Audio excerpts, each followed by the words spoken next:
पंजाब में धर्मगुरु आशुतोष महाराज की समाधि पर विवाद खड़ा हो गया है। बीते एक सप्ताह से समाधि में गए दिव्य ज्योति जागृति संस्थान के संस्थापक आशुतोष महाराज का मामला अदालत में पहुंच गया है। आशुतोष महाराज के पूर्व ड्राइवर पूरन सिंह ने सोमवार को पंजाब एवं हरियाणा हाईकोर्ट में याचिका दाखिल कर आरोप लगाया कि कुछ लोगों ने आशुतोष महाराज को गैर कानूनी रूप से बंधक बनाकर रखा है।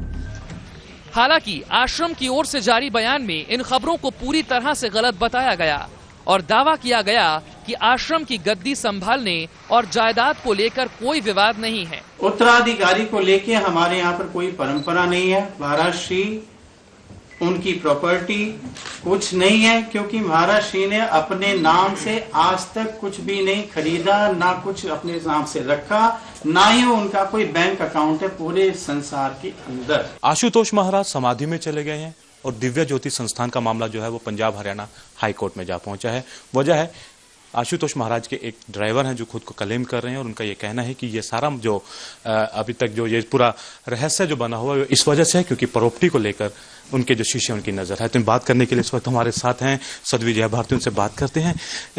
पूरन सिंह को आप जानते हैं, यहाँ आश्रम में वो पहले यहाँ पे काम कर चुके हैं। पूरन सिंह जी जैसा कि वो क्लेम कर रहे हैं, गुरुदेव श्री आशुतोष महाराज जी के वो कभी ड्राइवर रहे नहीं, और सच बात तो ये है कि महाराज श्री का कभी भी कोई भी ड्राइवर नहीं रहा, क्योंकि यहाँ पर महाराज जी के जो समर्पित शिष्य हैं, जो सेवादार हैं, वही समय समय पर महाराज जी के साथ जो भी कार्य होते हैं उनको वही करते हैं, तो वही लोग उनकी गाड़ी चलाते हैं। और जहाँ तक बात उनकी रही है कि जो आपने कहा कि प्रॉपर्टी को लेकर के, तो दिव्य ज्योति जागृति संस्थान एक संवैधानिक संस्था है जो भारतीय संविधान के अनुसार एक रजिस्टर्ड सोसाइटी है, और इसके सब जो असेट्स हैं, इसका जो भी रिसोर्सेज हैं, या आपकी भाषा में कहें जो प्रॉपर्टी है, वो किसी भी इंडिविजुअल के नाम पर नहीं है, वो महाराज श्री के नाम पर भी नहीं है, और वो है सारी जो रिसोर्सेज हैं, जो असेट्स हैं, जो फंड्स हैं, they belong to the organization. और ये ऑर्गेनाइजेशन श्री आशुतोष महाराज जी ने एक बहुत महान कार्य के लिए इसका जो था इसको स्थापित किया था। वो लोग, ये कुछ ऐसे तत्व हैं, असामाजिक तत्व, जो अस्थिरता फैलाने का काम करते रहे और जो महाराज जी के समाज को बांधने के काम हैं उसमें हमेशा बाधक बने रहे, तो इस समय को ऐसा एक मौका समझ रहे हैं जो इस बारे में वो भ्रांतियां फैला सकते हैं। दिलीप कौन है? उन्होंने दावा किया है कि उनके बेटे को गद्दी दे देनी चाहिए। दिलीप कौन है? कि आशुतोष महाराज जी की शादी हुई? जितनी निराधार बात प्रॉपर्टी की है, जितनी निराधार बात महाराज जी की कन्फाइनमेंट की है, उतनी ही निराधार बात उनकी शादी और बेटे की।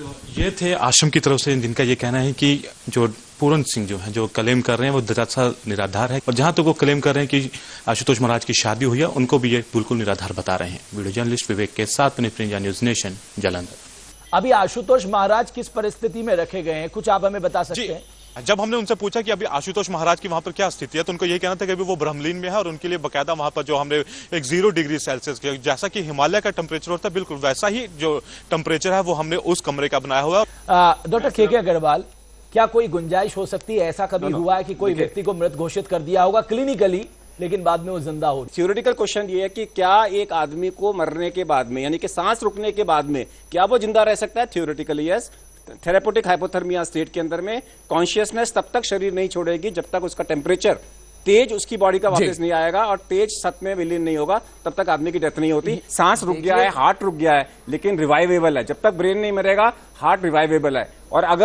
और थेरेपेटिक हाइपोथर्मिया में आप ब्रेन को जिंदा रख सकते हो। आप कॉन्शियसनेस में नहीं बिलीव करते, मत करो। आयुर्वेद में नहीं बिलीव करते, नहीं करो। लेकिन थेरेपेटिक हाइपोथर्मिया में टेम्परेचर लो करके, जैसे स्पर्म को हम लोग फ्रीज करके उसको जिंदा रखते हैं, उसी तरीके से मरने से पहले, अगर ब्रेन नहीं मरा उससे पहले अगर आप फ्रीज कर दो तो पॉसिबल है। इन तर्कों के साथ आपको छोड़ जाते हैं क्योंकि सच्चाई आने वाले समय पर पता लगेगी। आप सभी का बहुत बहुत शुक्रिया।